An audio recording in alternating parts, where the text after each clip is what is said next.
I want to move on to another issue that came up in Parliament this week. Katie Gallagher was talking about digital IDs, which is, of course, something that they've been dreaming about since the days of the Australia card. Have a look at what the senator said here. I cannot believe that those opposite are going to side with people who are going to pretend this bill is a whole range of things that it absolutely isn't. So when they say it's mandatory, it's not. When they say it's going to steal your identity or it's a big government conspiracy, it is not. It is not. It is not. It is not. Alex Antic, she says it is not. But you say otherwise. And not only you said otherwise, but a lot of viewers and readers of X, formerly Twitter, have blown this up with a context note. Tell us about it.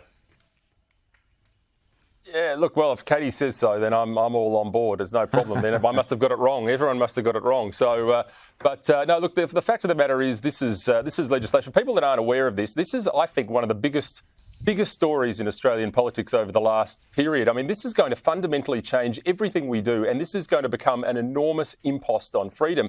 People 40 years ago pushed against the Australia card in numbers. We need people to do the same thing here with this digital ID. This will set up a framework whereby you can only be identified by way of your digital footprint, whether it be by your biometrics, so like when you hold your iPhone up and your facial recognition goes into the phone, that sort of style of system.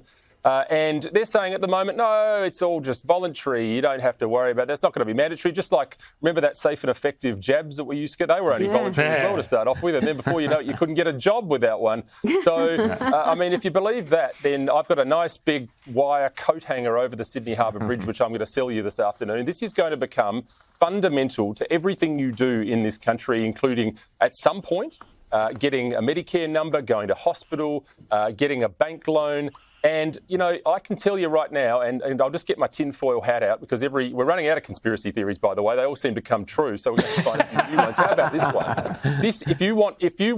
If you want to have a look at what our future looks like, look at the Chinese Communist Party's social credit system and the way they do things over there, because that is the system that is coming to you and us and all Australians as a result of this digital ID system. There will be a time in future where you simply can't get on a plane because your social credit score has dropped because you jaywalked in order to get to the airport and you can't buy a ticket, and your bank account with its digital currency is linked to this digital ID. This is a digital snare trap. It has to be opposed. And I think there is now until the 19th of January to get online, look up the submissions. The government's taking submissions. Australians need to be aware of what's happening.